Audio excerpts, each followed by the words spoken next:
शादी की वर्षगांठ। शादी की वर्षगांठ की पूर्व संध्या पर पति पत्नी साथ बैठे चाय की चुस्कियां ले रहे थे। संसार की दृष्टि में वो एक आदर्श युगल था।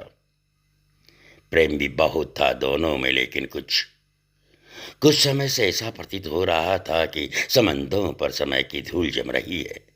शिकायतें धीरे धीरे बढ़ रही थी। बातें करते करते अचानक पत्नी ने एक प्रस्ताव रखा कि मुझे तुमसे बहुत कुछ कहना होता है, लेकिन हमारे पास समय नहीं होता एक दूसरे के लिए। इसलिए मैं 2 डायरियां ले आती हूँ, और हमारी जो शिकायत हो हम पूरा साल अपने अपने डायरी में लिखेंगे। अगले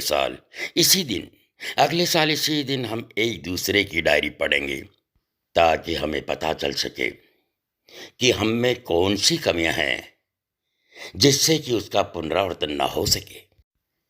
पति भी सहमत हो गया कि विचार तो अच्छा है। डायरियां आ गई और देखते ही देखते साल बीत गया। अगले साल फिर विवाह की वर्षगांठ की पूर्व संध्या पर दोनों साथ बैठे, एक दूसरे की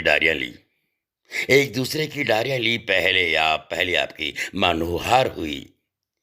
आखिर में महिला प्रथम की परिपाटी के आधार पर पत्नी की लिखी डायरी पति ने पढ़ना शुरू की।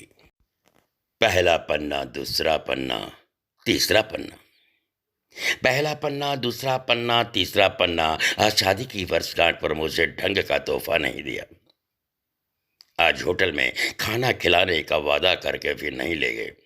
आज मेरी फेवरेट पिक्चर दिखाने के लिए कहा तो जवाब मिला, बहुत थक गया हूं। आज मेरे मायके वाले आए तो उनसे ढंग से बात नहीं की। आज बरसों बाद मेरे लिए साड़ी लाए भी तो पुराने डिजाइन की। ऐसी अनेक रोज की छोटी छोटी शिकायतें लिखी हुई थी। पढ़कर पति की आंखों में आंसू आ गए।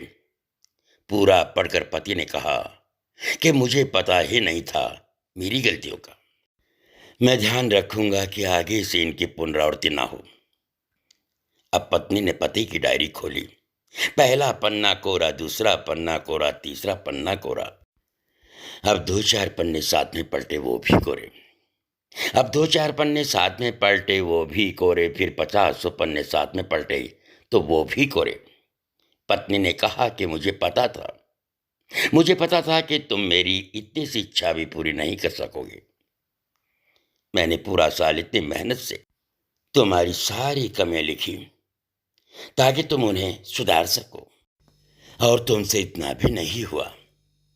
पति मुस्कुराया और कहा, मैंने सब कुछ अंतिम पृष्ठ पर लिख दिया है।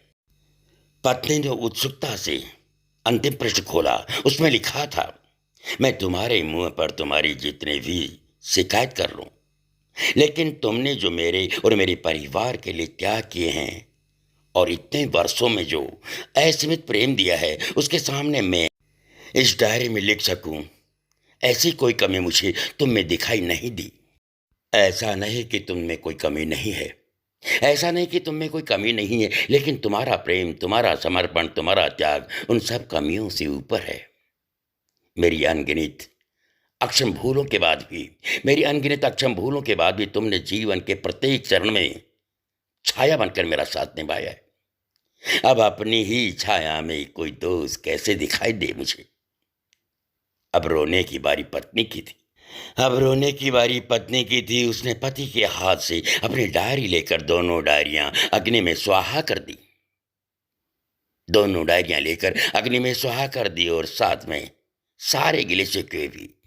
फिर से उनका जीवन एक नवपरिणीति युगल की भांति प्रेम से महक उठा। जब जवानी का सूर्य अस्तांचल की ओर जाना शुरू कर दे, तब हमें एक दूसरे की कमियां या गलतियां ढूंढने के बजाय अगर ये याद करें हमारे साथी ने हमारे लिए कितना त्याग किया है, उसने हमें कितना प्रेम दिया है, कैसे पग पग पर हमारा साथ दिया है, तो निश्चित ही जीवन में प्रेम फिर से पल्लवित हो जाएगा और ये रिश्ता अटूट हो जाएगा।